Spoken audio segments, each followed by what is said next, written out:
Но в последней части кроется, пожалуй, самая глубокая истина. Иногда в жизни действительно что-то идет не так. Она не бывает идеальной. Поэтому не ожидайте, что все будет всегда прекрасно, что жизнь будет прекрасной, и все будет происходить так, как вы себе представляете. Много раз что-то пойдет не так. Кто-то из ваших близких умрет, и вам будет грустно. Вы много раз потеряете деньги на акциях, и вам будет грустно. Часто случается, что кого-то выгоняют из монастыря, где они выросли, и это тоже грустно. Очень много раз вы опоздаете на свой рейс, и это грустно, но такова жизнь. Жизнь просто не может быть идеальной. Мы должны смириться с тем, что в жизни бывают и грустные моменты, моменты разочарования. Но мы должны осознать, что это только часть жизни. Не стоит драматизировать. У меня есть одна любимая фотография моего учителя Аджана Чаха в моем кабинете в монастыре Бодхиньяна. На ней Аджан Чах с поднятыми руками и широкой улыбкой на лице.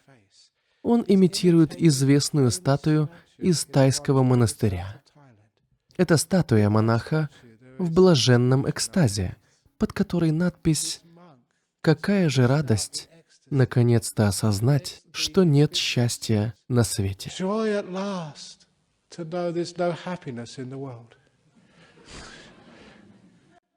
Как это мудро и очень полезно. Какая радость наконец-то понять, что ты не всегда будешь счастлив. Иногда тебе будет грустно. Какая же это радость наконец-то понять, что иногда огорчаться — это абсолютно нормально. Какая радость наконец-то понять, что иногда плакать — это нормально. Какая радость наконец-то понять, что ты можешь быть собой. Какое облегчение. Быть кем-то другим так тяжело. Так трудно постоянно пытаться оправдать ожидания общества относительно того, кем вы должны быть, что должны сделать и что говорить. Нельзя ни плакать, ни смеяться, ни жить. На самом деле статуя говорит, какая радость понимать, что ты можешь плакать, можешь быть счастливым, можешь смеяться, а можешь подскользнуться, выставить себя дураком. Какая радость понять, что в мире нет идеального и постоянного счастья. И в этом радость, в этом подлинное счастье. Осознав это, вы увидите самый эффективный выход из депрессии. Потому что вы перестанете пытаться быть кем-то другим, кроме как самим собой. Это значит, что вы будете в мире с самим собой. Вы отпускаете проблемы, а значит, сидите здесь в тишине и не пытаетесь медитировать или куда-то пойти. Вы просто есть. Искусство медитации заключается не в попытках куда-то попасть или быть кем-то другим. И даже не в каком-то грандиозном духовном опыте, в котором Будда приходит к вам в золотом сиянии и рассказывает вам о смысле Вселенной, и тогда все будет совершенным, а вы навсегда останетесь просветленным. Все эти фантазии не имеют ничего общего с медитацией. Мы не медитируем, чтобы что-то получить или достичь чего-либо. Мы медитируем, чтобы расслабиться и отпустить все. Прежде всего, желание и стремление быть где-то там, где нас нет. Я часто говорю, что основная причина всех страданий состоит в том, что люди находятся в одном месте, а стремятся быть в другом. Если вы хотите быть где-то в другом месте, а не там, где вы сейчас находитесь, это называется страданием. Но как это преодолеть? Мы бесконечно пытаемся попасть куда-нибудь еще. Мы тратим всю свою жизнь, перебегая с места на место, вместо того, чтобы быть здесь, быть собой. Для того, чтобы прекратить страдания, необходимо хотеть быть там, где вы находитесь сейчас. Не старайтесь что-либо изменить. Если вы начнете хотеть быть там, где вы есть, сидя здесь на медитации и пребывая в полном покое, вы увидите, что весь негатив, вызывающий депрессию, это желание куда-то пойти, чего-то достичь, стать кем-то. Когда мы оставим все это, мы будем дома. Кем бы вы ни были, Примите это. Усталость, беспокойство, сонливость, смекалка или глупость — мы все проходим через это. Но и это пройдет. Будьте собой. Тогда вы достигнете невероятного покоя, ясности ума и энергии. Вы обнаружите, что, возможно, главной причиной депрессии является то, что ваш разум, ваше сердце не имеет достаточно энергии, потому что вы гоняетесь за вещами, перебираетесь с места на место, и вы никогда не удовлетворены тем, где вы находитесь. Еще одно мое любимое изречение: если вы хотите больше денег, вы не можете наслаждаться тем, что уже имеете. Но даже если речь идет не о деньгах, каждый раз, когда вы хотите чего-то большего, вы не можете наслаждаться тем, что уже имеете. Потому что это желание вас поглощает. Оно не дает вам возможности насладиться моментом. Оно заставляет вас упорно работать, стремиться к чему-то, страдать, ведь вы думаете, что, достигнув этого, вы будете счастливы. Но все ваши пожелания и стремления вас всегда в конце предадут. Они обещают вам счастье, но как только вы их достигнете, вы захотите чего-нибудь другого. Это я называю изменой. Желание вас предает. Оно вам что-то обещает, но никогда на этом не останавливается. Ибо вам захочется чего-то другого каждый раз. Как только вы это поймете, вы увидите, что стоит хотеть быть там, где вы есть сейчас. Если я чего-то хочу, я не могу наслаждаться тем, что уже имею. Поэтому наслаждайтесь тем, что у вас уже есть. Пожалуйста, радуйтесь своему партнеру, радуйтесь своему маленькому храму.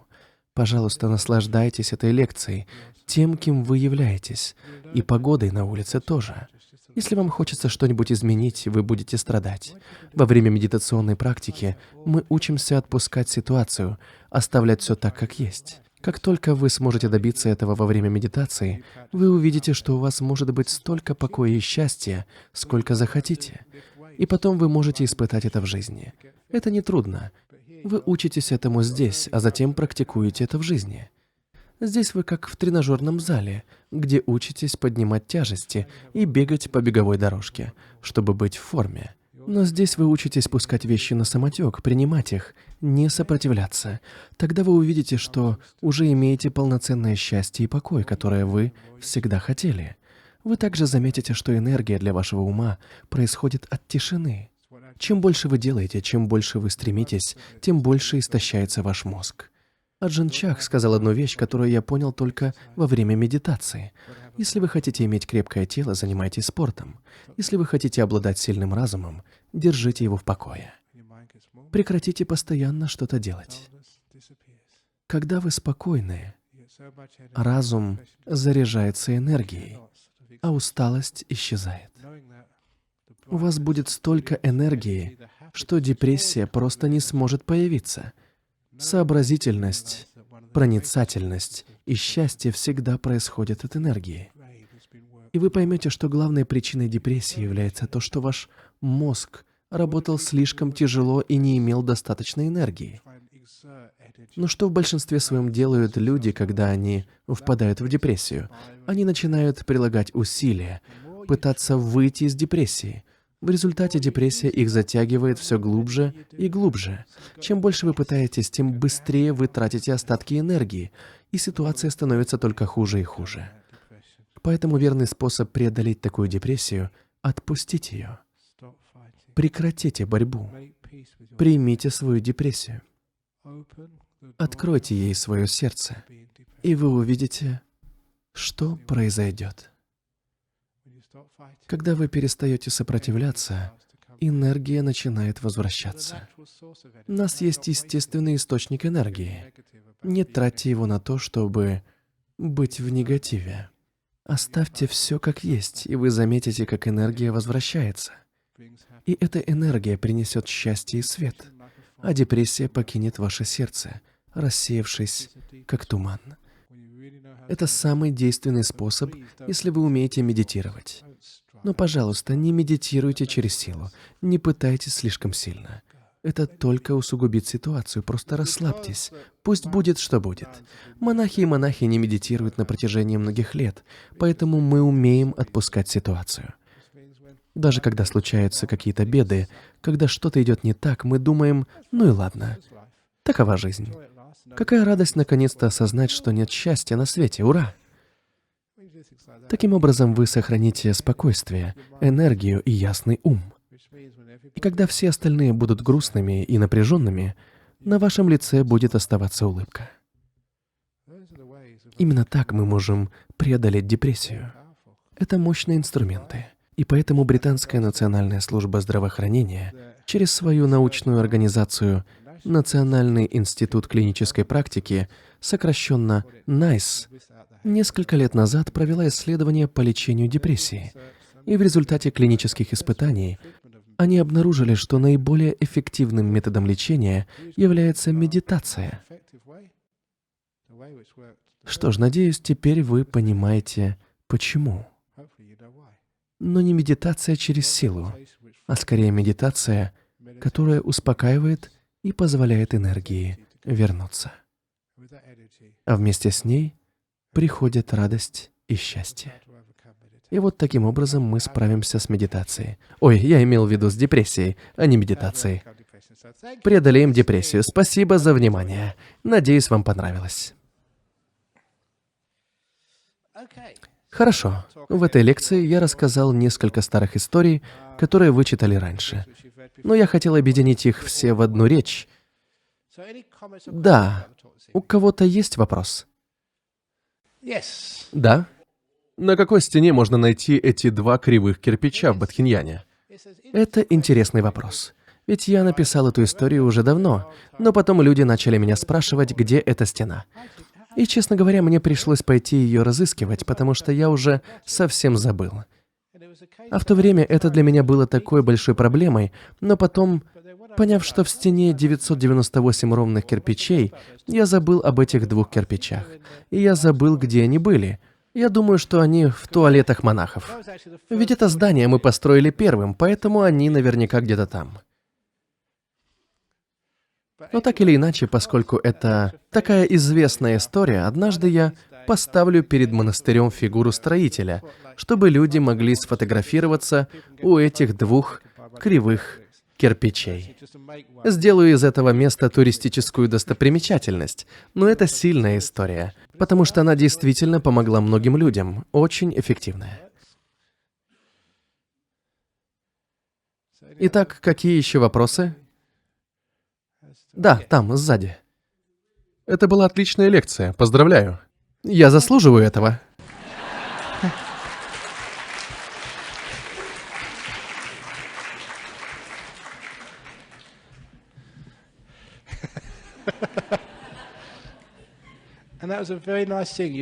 И это очень мило с вашей стороны. Большое спасибо. Прекрасно. Видишь, какую это доставляет радость? Да, продолжай. Когда я вижу кого-то из близких в депрессии, я не знаю, что делать. Нет ли у вас какого-нибудь совета? Это часто задаваемый вопрос. Что делать, когда ваш друг в депрессии?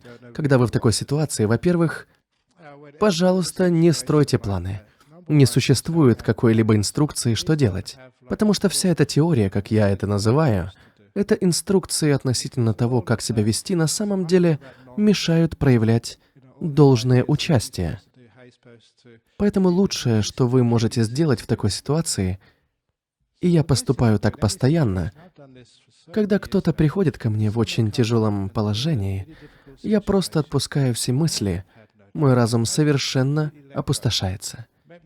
Я не думаю о том, что я должен делать, или о том, что сработало с другими людьми. Я отпускаю все это, настраиваюсь на настоящий момент. Вкладываю понимание и сострадание и доверяюсь своей доброте и присутствию. Таким образом, я довольно восприимчив. Тогда я чувствую, что иногда неуместно даже что-то говорить такому человеку, а лучше обнять его за плечи, но иногда вас могут за это и ударить. Я это ощущаю. И эта чуткость и доброта работают лучше всего. И поэтому какие-то идеи или правильные слова появляются сами, неизвестно откуда. Если я сохраняю тишину, отношусь с добротой и не пытаюсь повторять старые методы или следовать инструкциям, то обычно все получается. И так происходит во всех ситуациях, в разных случаях. Как я часто говорю, никогда не позволяйте знаниям стать на пути истины, потому что знание — это то, что является общепринятым. То, что есть в книгах, то, чему вас научили. Но истина — это то, что прямо перед вашими глазами. И между ними огромная разница. Поэтому просто будьте в настоящем моменте. Будьте с тем человеком, и вы почувствуете, что нужно сделать. Я не знаю, как и откуда, но это ощущение просто приходит. Ваш вопрос, пожалуйста. Депрессия поражает не только некоторых людей. В нее может впасть каждый. Не правда ли? Да, это может произойти с каждым человеком. От легких стадий до тяжелой депрессии. Это часть жизни. Это подобно тому, как если вы даете здоровую пищу своему разуму. Тогда разум будет здоров. Так же, как здоровая пища для тела делает тело здоровым.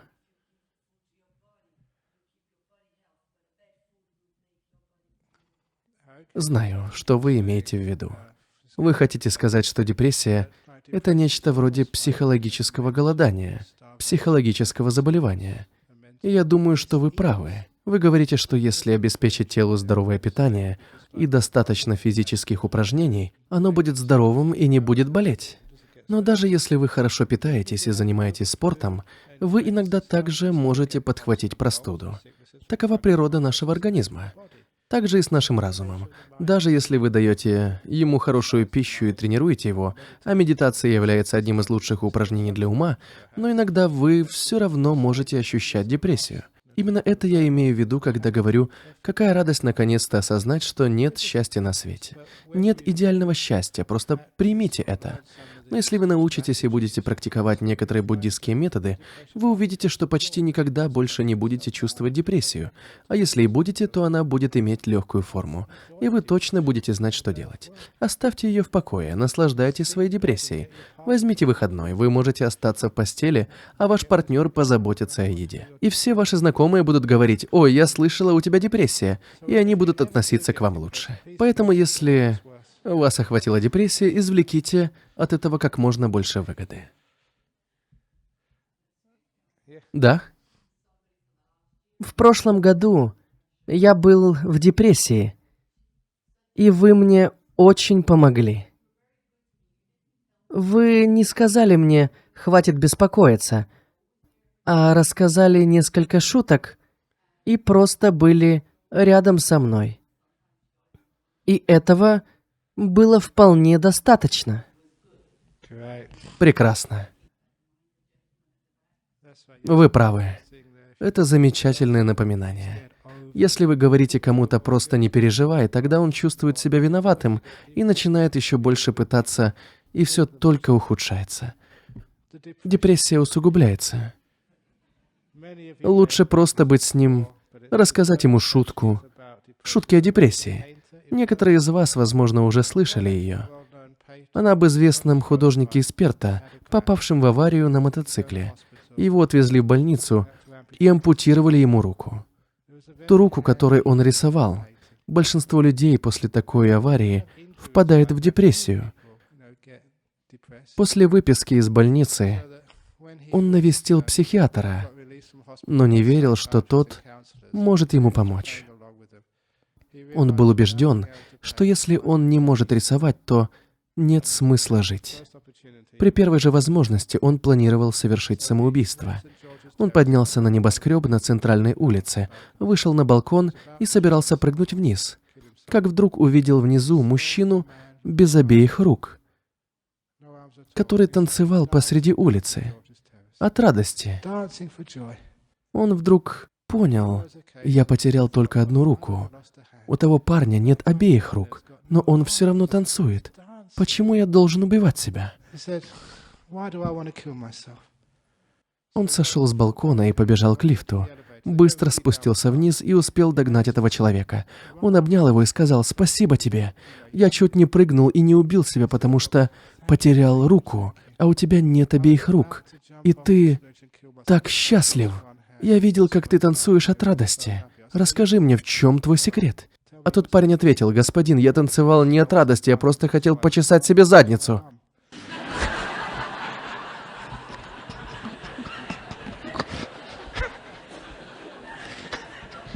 Это единственный выход, когда у вас нет рук.